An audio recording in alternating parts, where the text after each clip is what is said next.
Hi, this is Lisa Tremolata from dominatetheinternet.com.au, and also I'm Tech in the City at the Soul magazine.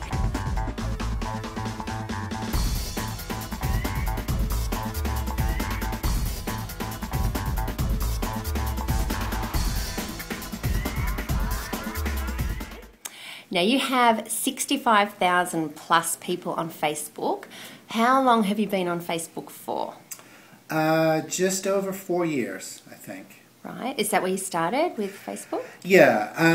We didn't start social with Facebook. We were actually fairly, we think we're fairly late to the party when it came to Facebook. We were big embracers of Twitter. So how long does it take you to maintain your social media presence?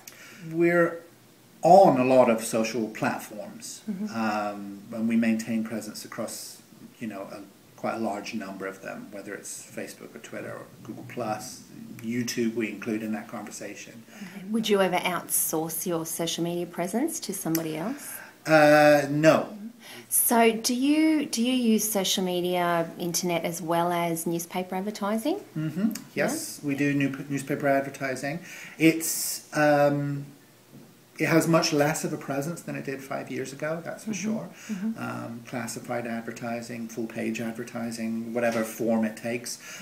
Newspaper advertising is still something we do here. So where do you see print media advertising going? Say 5 years, 10 years, 20 years? Where do I see it going? So the idea of the paper, especially in New York, with the New York Times, in many ways it's in the DNA of the brand of the city. The New York Times is part of the city here, and it's a very important part of the city. So what about the ROI, return on investment with your social media? So can you actually trace back leads? Like what would you estimate an ROI would be? So what happens is that it's actually very, very difficult to track.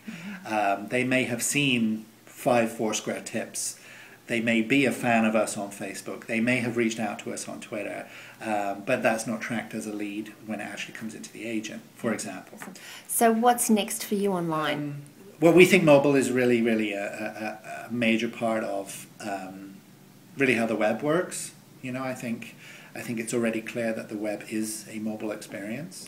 And lastly, what would you say to somebody that real estate realtors that haven't embraced social media or online yet? What would you say to them? It's no secret to us that the overwhelming amount of our business is offline referrals. Overwhelmingly so. Between 60 and 70% of our business is offline referrals. But a few years ago, that number was much higher. And as people do more research, the volume of that research being done online changes how agents do their business. Well, I just want to say thank you very much for your time. You're most welcome. Really appreciate it, and I've learnt a lot as well. Fantastic.